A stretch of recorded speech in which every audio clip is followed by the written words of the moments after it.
Hi, this is Deborah Atkinson, the voice for fitness, and the author of Navigating Fitness After 50, your GPS for choosing programs and professionals you can trust.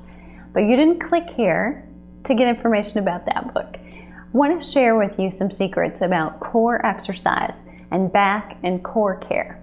So if you're after 50, it gets harder to maintain that flat belly or to get it if you're still chasing it in the first place. Here's a couple of reasons why, and then I'll tell you what you can do about it. First of all, I want to take your attention to here though. Click this button.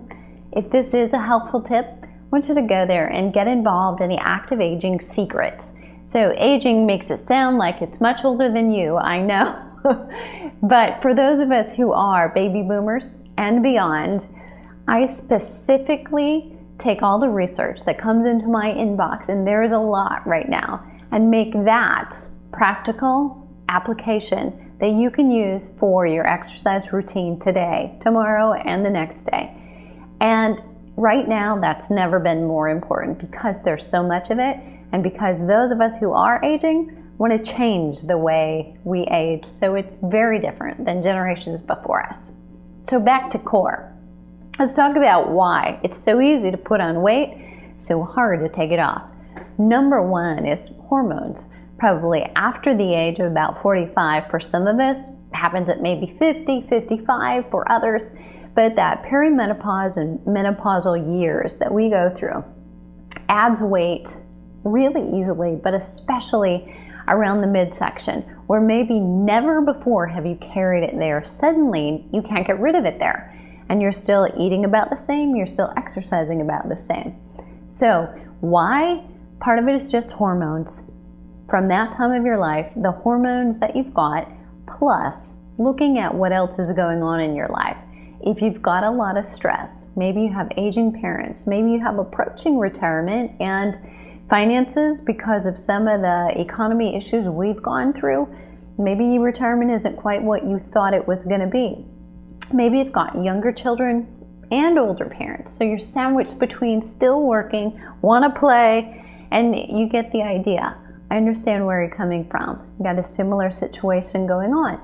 But that adds to hormonal issues. So cortisol, that stress hormone, makes it easy to deposit fat and weight right around your midsection. So not only is it less attractive and you like it less, but it's also a risk for heart disease, more than that you might deposit in your upper arms or your thighs. So hormones is one issue. We've got to deal with that. Another one is your metabolism is changing. So I mentioned before, you're eating about the same, you're exercising about the same, and it's not working. It's not going to.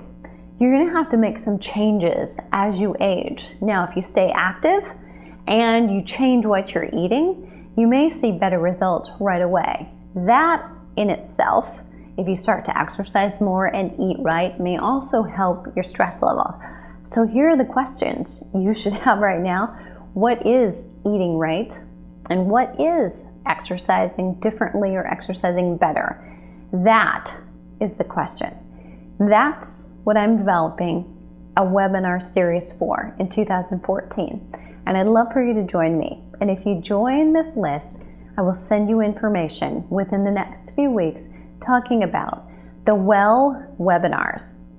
You'll never find a way to access a personal trainer or a wellness coach, and them both, with less money for an annual basis. So once a week, Tuesdays at 7 p.m. Central Standard Time, and if you beg, kick, and scream that time doesn't work for you, we'll talk about other alternatives. But right now, 7 o'clock on Tuesday night, Central Standard Time, every week, all year, excluding some holidays, I will be there, and we will dive deep into things like how do you deal with stress? How can you cope with menopausal hormones that you can't do a lot about that cycle. Depending on who you are, you're going to be affected to a greater extent or a lesser extent. What can you do about stressors? And how can you eliminate some of those challenging hormones and their effect on you? We'll dive deep another week on excellent core and back exercises, and those that you're probably doing right now and that are not effective for you. We'll dive deeper into looking at cardiovascular exercise that you're doing and whether or not it's effective, or whether or not you should change that slightly, and if so, how. And when you do a webinar, the program that I'll deliver to you, you'll not only hear my voice leading as if you're in a classroom, so you can really learn it and absorb it, but you'll also see it on your computer screen. You'll see the PowerPoint slides. You'll see some photographs. You'll see some demonstrations of what should it look like when you start and end an exercise. Where's the emphasis? And you'll have that to take notes from and to literally see it, hear it, write it, and raise your hand and ask questions in the back of the room if you want to. So click here right now just to find out more. All you're doing is going to go to a list. You'll enter your name and your email. Just take the first step to getting more information in the way of videos, not just like this one that are informative but not really giving you a specific exercise.